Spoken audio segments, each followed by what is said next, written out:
Friends, अभी तक हम लोग बात कर रहे हैं regarding financial aspects about cancer treatment. मैंने प्रीवियस वीडियो में आपसे बात करी थी regarding out of pocket expenses, यानी अगर आप अपनी जेब से पैसे पे कर रहे हैं कैंसर ट्रीटमेंट लेने में अपने किसी पेशेंट के बारे में। आज मैं आपसे बात करूंगा regarding cancer treatment under government panels.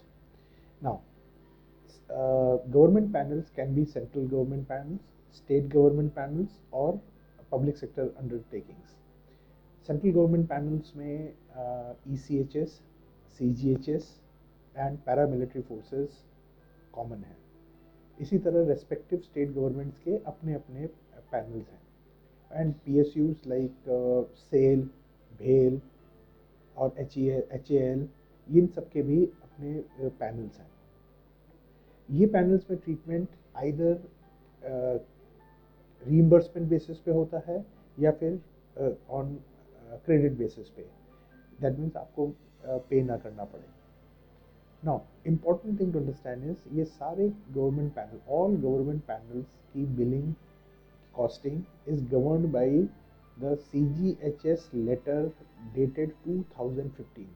This particular letter में लेट डाउन किया गया था regarding the surgical charges, chemotherapy, radiation therapy के चार्जेस, किस कैटेगरी के पेशेंट्स को कितना इंटाइटलमेंट है, सर्जिकल प्रोसीजर्स के क्या चार्जेस हैं, हॉस्पिटल स्टे में क्या चार्जेस हैं, कौन से कंज्यूमेबल ड्रग्स उसमें परमिसिबल हैं।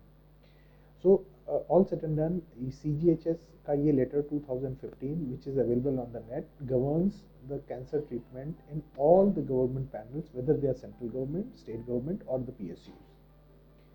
Now point why I'm stressing is about this 2015 का ये लेटर, because आपको ये समझना चाहिए कि 2015 के बाद आज 2020 में हेल्थ केयर के अंदर cost increase approximately 10 to 15% year on year हुई है।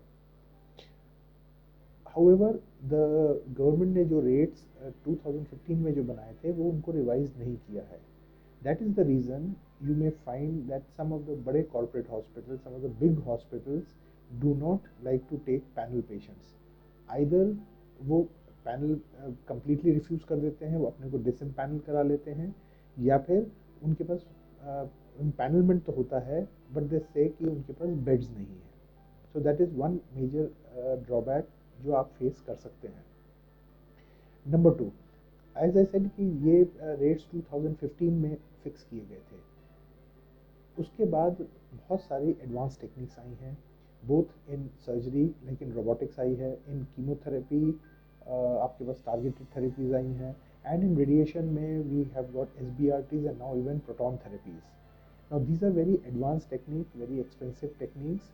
Unfortunately they are not covered in the government panels. So the hospital will offer you the treatment which is within the ambit of CGHS letter 2015 and which may not cover these new techniques. अगर आप इन new techniques के लिए opt करते हैं, आप advice किए जाते हैं उसे ऑप्ट करते हैं, तो ये आपको अपनी पॉकेट से पे करना पड़ेगा। So that is the second limitation as far as government panel is concerned. Number one, hospitals, some hospitals may not be taking it, and number two, even if hospital is taking it, they may not give you the procedures which are not covered under this particular letter. Now जब हम panels की बात कर रहे हैं तो I should mention something about Ayushman Bharat. ना Ayushman Bharat scheme was rolled out काफ़ी फैनफेयर के साथ कि it was a very big game changer, and yes, society को एट लार्ज इस स्कीम से बहुत फ़ायदा हुआ है।